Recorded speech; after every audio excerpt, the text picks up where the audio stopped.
now we're going to look at Russia. So again, this would have been the conditions that Russian Peter and Russian Pavel would have lived under. So in the late 1800s, there was it was a time of upheaval in Russia. There was a lot of chaos going on and a lot of strife. What we had was there was a concentrated effort actually to destroy the Jewish population through a series of programs that were put into place and a series of pogroms which also occurred. And those are kind of a series of riots against. And the stated goal of those was actually to have about a third of the Jewish population emigrate and get out of the country, to have a third of the population convert away from Judaism, and have a third of the population just die. So they would sort of wipe out the Jewish population by that. Additional to this, much like in under the Bohemian circumstances, there was the Industrial Revolution.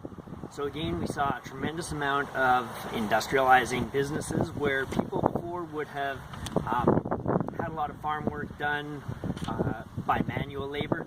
Now they were being done by machinery.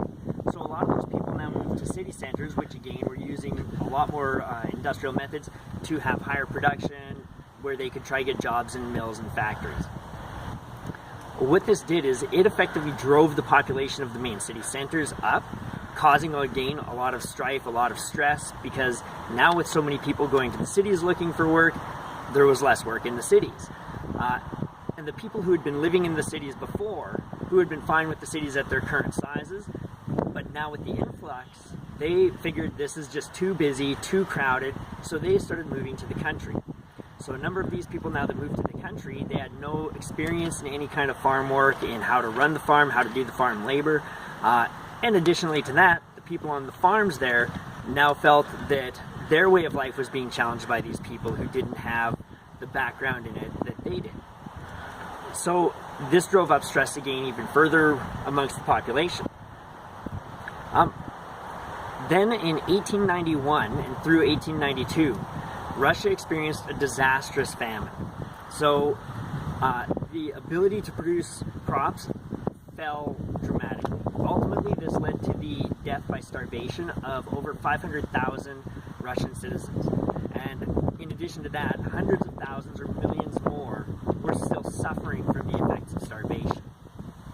So a really terrible time. So you've got a lot of this industrial stuff. You've got people already put out of work. Now they can't get any food, but that's not okay. But even if they could get food, they didn't have any money to get food. So you had the government rationing out allotments of flour for people to try and give them some sustenance to at least keep people alive.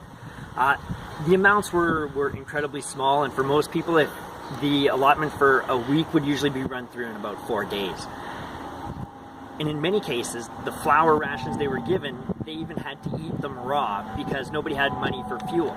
So they weren't able to do any serious baking or cooking with it. And in a lot of cases, families were required to eat something that was called famine bread.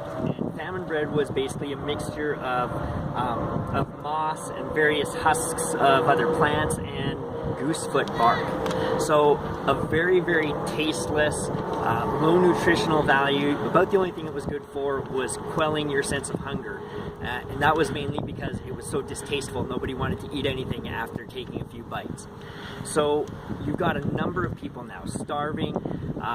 If they're not being starved, they're being beaten out by programs trying to destroy their way of life.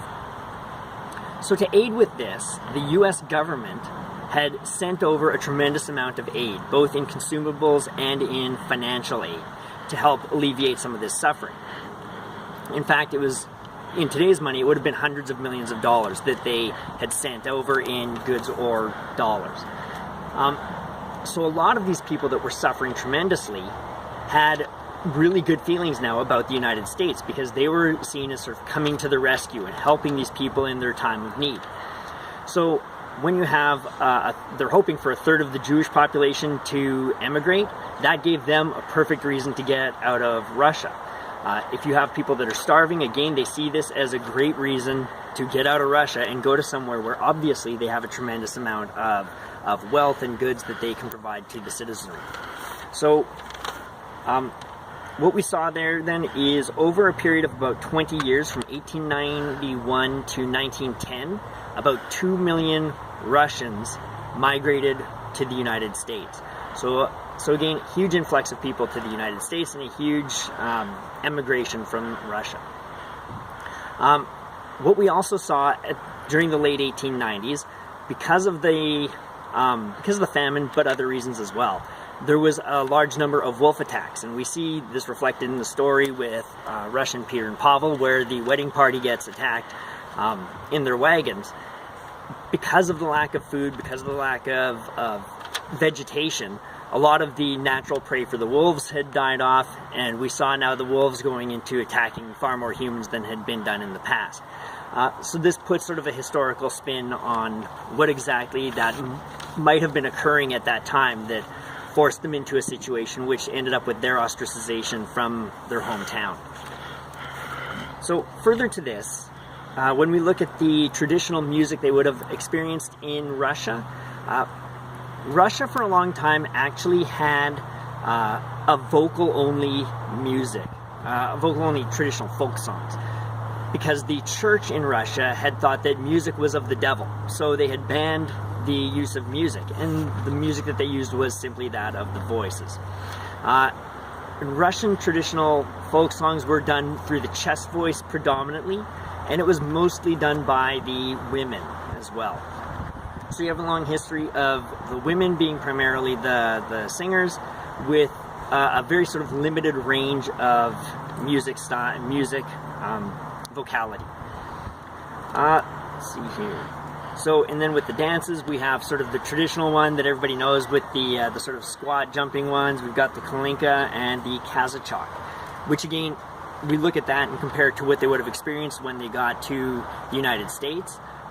Very, very different as far as the way that the people relate to each other in the dances, and as far as how the movements themselves are. So again, it's specified in the novel that they felt very very segregated from the community because they couldn't go and participate in many events. And this would have been one of the reasons why, because if they'd gone to social events and gatherings, the experiences they would have had would have just been very, very different than anything they were used to, and they would have probably felt very uncomfortable trying to integrate into that environment without somebody there to help specifically hold their hand and carry them through that.